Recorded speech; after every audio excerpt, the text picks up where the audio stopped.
ಒಬ್ಬ ಸಚಿವರ ರಾಜೀನಾಮೆಯ ವಿಚಾರ ಎಷ್ಟರ ಮಟ್ಟಿಗೆ ಬಿಸಿ ತುಪ್ಪ ಆಗಿದೆ ಕಾಂಗ್ರೆಸ್ನವ್ರಿಗೆ ಅನ್ನುವಂಥದ್ದು ಇಲ್ಲಿ ಬಹಳ ಸ್ಪಷ್ಟ ಆಗುತ್ತೆ.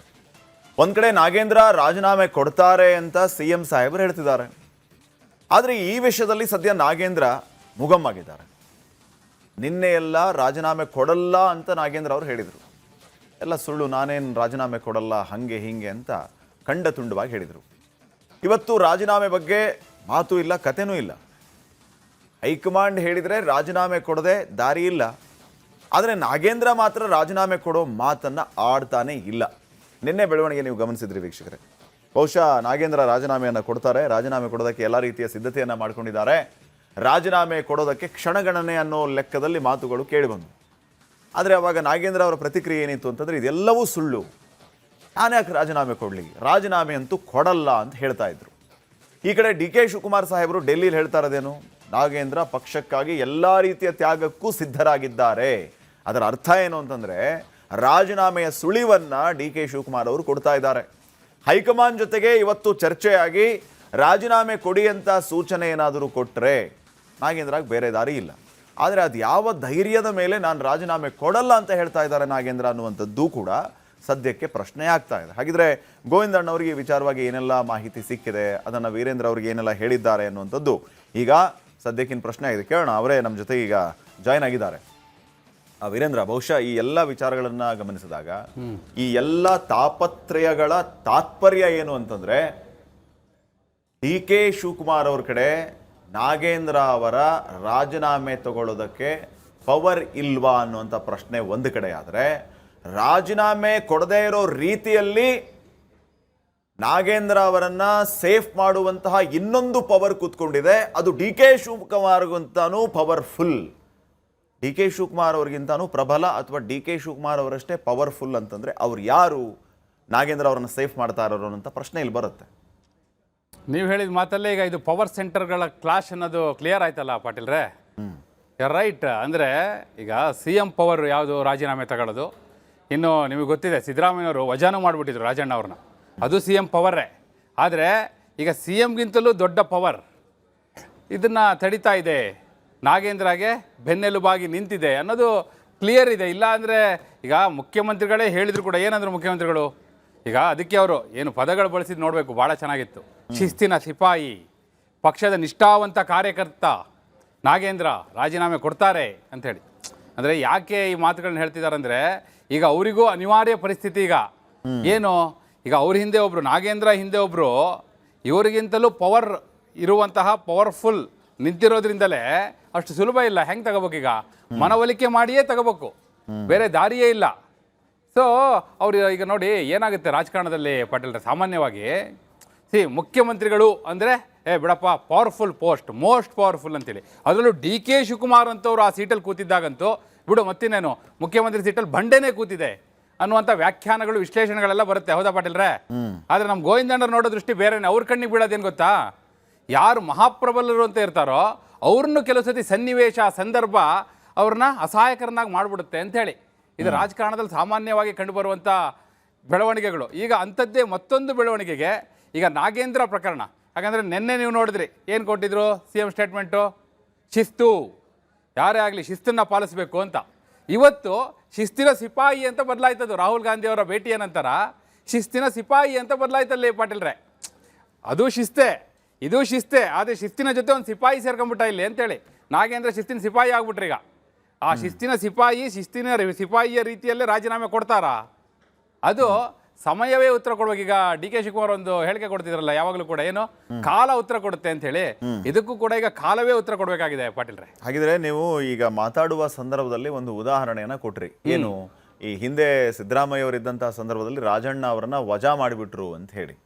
ಈಗ ನಾಗೇಂದ್ರ ಅವರನ್ನ ವಜಾ ಮಾಡುವಂತ ಪವರ್ ಡಿ ಕೆ ಶಿವಕುಮಾರ್ ಅವ್ರ ಹತ್ರ ಇದೆ ಆಸ್ ಪರ್ ರೂಲ್ಸ್. ಮತ್ತು ಈಗ ಸದ್ಯಕ್ಕೆ ನಾವು ನೋಡ್ತಾ ಇರುವಂತ ಬೆಳವಣಿಗೆಗಳನ್ನ ನೋಡಿದಾಗ, ಆದರೆ ಒಂದಂತೂ ವೆರಿ ವೆರಿ ಕ್ಲಿಯರ್ ಅಂತ ಅನ್ಸುತ್ತೆ, ನಾಗೇಂದ್ರನ್ನ ಸೇಫ್ ಮಾಡುವಂತಹ ಆ ಸ್ಟ್ರಾಂಗ್ ಪವರ್ ನಾಗೇಂದ್ರನ ಹಿಂದೆ ಇರೋವರೆಗೂ ನಾಗೇಂದ್ರನ ವಜಾ ಮಾಡುವಂತಹ ಪವರ್ ಡಿ ಕೆ ಶಿವಕುಮಾರ್ ಅವ್ರಿಗೆ ಇರಲ್ಲ.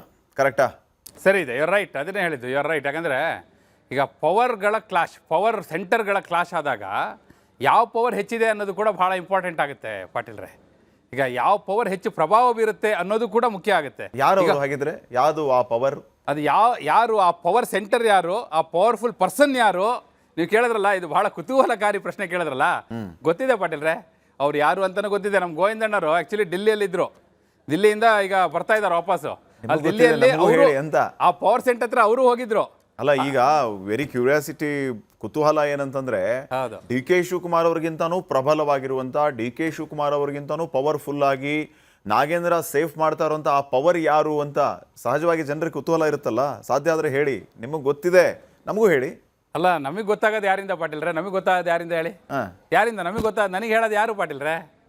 ಯಾರು ಅವರೇ? ಗೋವಿಂದಣ್ಣ.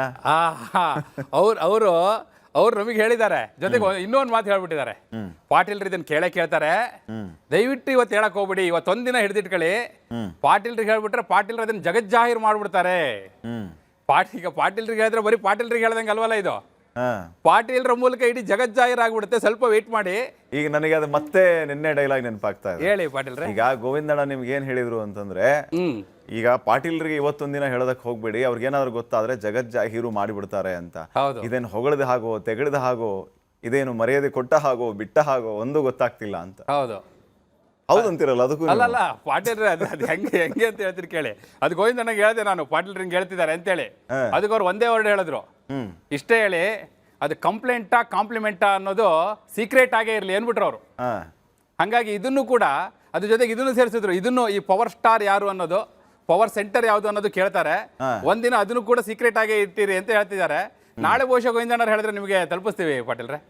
ಹಾಗಿದ್ರೆ ಇದೇನೀಗ ಸದ್ಯಕ್ಕೆ ಇದೇ ಪವರ್ ಸೆಂಟರ್ಗಳ ಕಲಹಗಳ ಮಧ್ಯೆ ರಾಜೀನಾಮೆ ಅನ್ನುವಂಥದ್ದು ಮರೀಚಿಕೆ ಆಗುತ್ತಾ, ಅಥವಾ ಸೀರಿಯಸ್ ಆಗಿ ನಾಗೇಂದ್ರ ರಾಜೀನಾಮೆ ವಿಚಾರದ ಬಗ್ಗೆ ಯೋಚಿಸ್ತಾ ಇದ್ದಾರ ಹೈಕಮಾಂಡ್? ಸೀರಿಯಸ್ಲಿ ಯಾಕೆ ಹೇಳ್ತೀರಿ ಕೇಳಿ. ಈಗ ಹೈಕಮಾಂಡ್ ಯೋಚನೆ ಮಾಡ್ತಿದ್ಯೋ ಬಿಡ್ತಿದ್ಯೋ, ಆದ್ರೆ ಡಿ ಕೆ ಶಿವಕುಮಾರ್ ಅವರು ಮುಖ್ಯಮಂತ್ರಿಗಳಿದಾರಲ್ಲ, ಅವ್ರು ಎಷ್ಟರ ಮಟ್ಟಿಗೆ ಮುಂದೆ ಹೋಗಿದ್ದಾರೆ ಅಂದ್ರೆ ಪಾಟೀಲ್ರೆ, ಇನ್ನೊಬ್ಬ ಸಚಿವರನ್ನ ಕರೆದು ನೋಡಿ, ಯೋಜನೆ ಮತ್ತು ಸಾಂಖ್ಯಿಕ ಇಲಾಖೆಯನ್ನ ನೀವು ನೋಡ್ಕೋಬೇಕಾಗುತ್ತೆ, ರೆಡಿ ಆಗಿರಿ. ಹೇಳ್ಬಿಟ್ಟಿದ್ದಾರೆ. ಹೌದೌದು, ಆಲ್ರೆಡಿ ಹೇಳ್ಬಿಟ್ಟಿದ್ದಾರೆ. ಯೋಜನೆ ಸಾಂಖ್ಯಿಕ ಇಲಾಖೆ ಯಾವುದು, ನಾಗೇಂದ್ರ ಅವರ ಬಳಿ ಇರುವಂತ ಏಕೈಕ ಖಾತೆ ಅದು. ಹೌದು, ಆ ಖಾತೆನ ನೆಕ್ಸ್ಟ್ ಯಾರು ನೋಡ್ಕೋಬೇಕು ಅಂತಾನು ಒಬ್ರು ಸಚಿವರನ್ನ ಕರೆದು ಹೇಳ್ಬಿಟ್ಟಿದ್ದಾರೆ ಆಗ್ಲೇ. ಅವರು ರೆಡಿ ಆಗ್ಬಿಟ್ಟಿದ್ದಾರೆ ನೋಡ್ಕೊಳಕ್ಕೆ. ಅಂದ್ರೆ ಅಲ್ಲಿಗೆ ಸಿಎಂ ಎಷ್ಟರ ಮಟ್ಟಿಗೆ ಮುಂದಕ್ಕೆ ಹೋಗಿದ್ದಾರೆ ಅಂತ ನೀವು ಯೋಚನೆ ಮಾಡಿ. ಅಲ್ಲಿಗೆ ಅಂದ್ರೆ ಅವರು ಸಿಎಂ ಅವರು ಡಿಸೈಡ್ ಮಾಡ್ಕೊಂಡಿದ್ದಾರೆ, ನಾಗೇಂದ್ರ ರಾಜೀನಾಮೆ ತಗೊಳ್ಳೇಬೇಕು, ಅನಿವಾರ್ಯ ಇದೆ ಪರಿಸ್ಥಿತಿ, ಬೇರೆ ದಾರಿನೇ ಇಲ್ಲ. ಅದನ್ನೇ ಇವತ್ತು ರಾಹುಲ್ ಗಾಂಧಿ ಅವ್ರನ್ನ ಭೇಟಿ ಆದ್ರಲ್ಲ, ಸುನೇಹರಿ ಬಾಗ್ ರೋಡ್ ನಂಬರ್ 5, ಆ ನಿವಾಸದ ಮೂಲಗಳು ಹೇಳಿದ್ದೇನಪ್ಪ ಅಂದ್ರೆ, ಡಿ ಕೆ ಶಿವಕುಮಾರ್ ಅವರು ಆ ಮನೆಯಿಂದ ಹೊರಗೆ ಬರ್ತಿದ್ದಾಗ ನಮಗೆ ಬಂದಿದ್ದು ಫೋನ್ ಪಾಟೀಲ್ರೆ, ಇದನ್ನೇ ಎಲ್ಲ ಫುಲ್ ಕೇಸ್ ವಿವರಿಸಿದಾರಂತೆ. ಮತ್ತೆ ಯಾವ ಲೆವೆಲ್ಗೆ ಡ್ಯಾಮೇಜ್ ಆಗ್ತಾ ಇದೆ, ಯಾವ ಕಾರಣಕ್ಕೆ ರಾಜೀನಾಮೆ ತೆಗೆದುಕೊಳ್ಳೋದು ಅನಿವಾರ್ಯ, ಎಲ್ಲವನ್ನೂ ಕೂಡ ಹೇಳಿದ್ದಾರೆ. ಕಡೆಗೆ ಅವ್ರು ಹೇಳಿದ್ದೇನೆಂದ್ರೆ, ಆಯ್ತು ರಾಜೀನಾಮೆ ತಗೊಳ್ಳಿ, ಅವ್ರು ಕೊಟ್ಟರೆ ರಾಜೀನಾಮೆ ತಗೊಳ್ಳಿ ಅಂತ ಹೇಳಿದಾರಂತೆ. ಅಂದ್ರೆ ಈಗ ರಾಜೀನಾಮೆ ತಗೋಬೇಕು, ಈಗ ವಜಾ ಮಾಡುವಂತ ಪರಿಸ್ಥಿತಿ ಈಗಂತೂ ಇಲ್ಲ ಪಾಟೀಲ್ರೆ. ಹಿಂಗಾಗಿ ರಾಜೀನಾಮೆ ತಗೋಬೇಕಂದ್ರೆ ಏನ್ ಮಾಡಬೇಕು? ಶಿಸ್ತಿನ ಸಿಪಾಯಿ, ಪಕ್ಷದ ನಿಷ್ಠಾವಂತ ಕಾರ್ಯಕರ್ತ, ಆಡಿದ ಮಾತಿನ ತಪ್ಪಲ್ಲ, ಹಾಕಿದ ಗೆರೆಯನ್ನ ದಾಟಲ್ಲ, ಹಿಂಗೆ ತಗೋಬೇಕಲ್ಲ ಪಾಟೀಲ್ರೆ. ಅದೇ ದಾರಿಯಲ್ಲಿ ಈಗ ಹೋಗ್ತಾ ಇದ್ದಾರೆ ಮುಖ್ಯಮಂತ್ರಿಗಳು. ಈ ಕೃಷ್ಣನ ತಂತ್ರ ಇರಬೇಕು ಅಂತ ಡಿ ಕೆ ಶಿವಕುಮಾರ್ ಅವಾಗವಾಗ ಹೇಳ್ತಿರ್ತಾರಲ್ಲ, ಅದು ನಿಜ ನೋಡಿ. ಈಗ ರಾಜೀನಾಮೆ ಕೊಡಿ ಅಂತ ಡೈರೆಕ್ಟ್ ಆಗಿ ಹೇಳಿದೆ, ಅವರು ಶಿಸ್ತಿನ ಸಿಪಾಯಿ, ಪಕ್ಷದ ಆಜ್ಞೆಯನ್ನ ಮೀರಲ್ಲ ಅಂತ ಹೇಳ್ಬಿಟ್ರೆ ನಾಗೇಂದ್ರ ಒಳಗೆ ಅನ್ಕೋತಾರೆ, ಓ ಇವ್ರು ಹಿಂಗ್ ಬಾಂಬ್ ಹಾಕ್ತಿದಾರಪ್ಪ ನಮ್ಗೆ.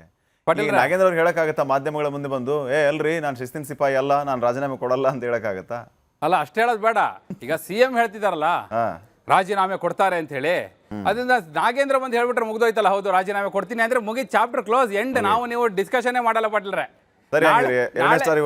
ಹೌದು, ಮತ್ತೆ ನೀವು ಕೃಷ್ಣನ್ ತಂತ್ರ ಹೇಳಿದ್ರಲ್ಲ ಪಾಟೀಲ್ರೆ, ಅದಕ್ಕೊಂದು ಮಾತು ಹೇಳ್ಬಿಡ್ತೀನಿ. ನಮಗೆ ಮಹಾಭಾರತದ ನೀವೇನಾದ್ರೂ ಹೇಳಿದ್ರೆ ಬಹಳ ಇಂಟ್ರೆಸ್ಟ್ ಪಾಟೀಲ್ರೆ, ಯಾಕಂದ್ರೆ ನಮ್ಮಲ್ಲೂ ಮಹಾಭಾರತ ಹೋಗುತ್ತಲ್ಲ, ನೀವು ಮಾಡಿದ್ರಲ್ಲ ನಿನ್ನೆ. ಆ ಮಹಾಭಾರತದಲ್ಲಿ ಕೃಷ್ಣನ್ ತಂತ್ರದ್ದು ಇದು ಡಿ ಕೆ ಶಿವಕುಮಾರ್ ಯಾವಾಗ್ಲೂ ಹೇಳ್ತಿರ್ತಾರೆ. ನಾನು ಇಂಟರ್ವ್ಯೂಲ್ ಒಂದ್ಸತಿ ಅವ್ರು ಹೇಳಿದ್ರು ಕೃಷ್ಣನ ತಂತ್ರ ಇರಬೇಕು ಅಂತ. ನಾನು ಅದಕ್ಕೆ ಕೇಳಿದೆ, ಶಕುನಿಯ ಕುತಂತ್ರ ಅಂತ ಕೇಳಿದ್ದೆ. ಡಿ ಕೆ ಶಿವಕುಮಾರ್ ಅವ್ರ ಉತ್ತರ ಇವತ್ತಿನವರೆಗೂ ಕೊಟ್ಟಿಲ್ಲ. ನೋಡೋಣ ಇವಾಗ ಉತ್ತರ ಕೊಡ್ತಾರ ಅಂತ ಕಾಯೋಣ ಪಾಟೀಲ್ರೆ.